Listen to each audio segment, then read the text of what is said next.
A mainstay of St. Louis Blues games will be disappearing after this season. That's right, Charles Glenn, the man with the legendary voice behind the National Anthem for St. Louis Blues and used to be Rams games, home games, is retiring. For years, he's made St. Louis proud. The energy is electric, Critical for the Blues. and fans bleed blue. What an atmosphere here for Game 4. Fans feed you energy, and the more they feed you, the more you got to pump it back.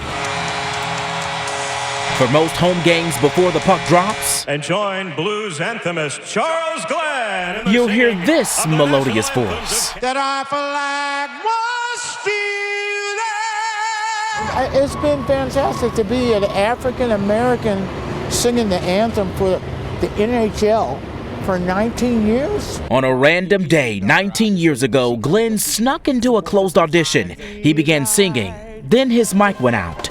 Once it was working again, the judges told him to stop, and he thought it was all over.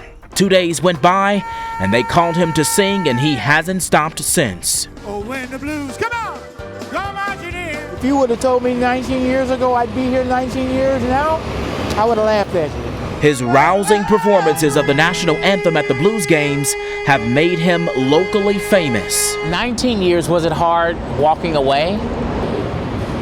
Yes and no. Okay. Yes and no. It's something I have to do. 7 years ago, Glenn was diagnosed with multiple sclerosis, known as MS. It has been rapidly progressing over the last 3 years.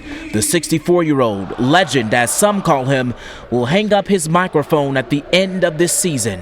He says it's bittersweet. So I thought I didn't want to be a detriment to the team. After he sings the National Anthem, I point up to the sky. I worship my God, and I wink, and then we pull the power down. power to get the Blues a W. Let's go Blues! In downtown St. Louis, I'm Justin Andrews, News 4. Man, he is so great. Glenn says he may still make a few random appearances. We hope so, and maybe sing at a few games in the seasons to come, but for now he's focusing on his health. Glenn's voice had allowed him to share the stage with some pretty big names, people like Earth, Wind & Fire, Smokey Robinson, and Huey Lewis.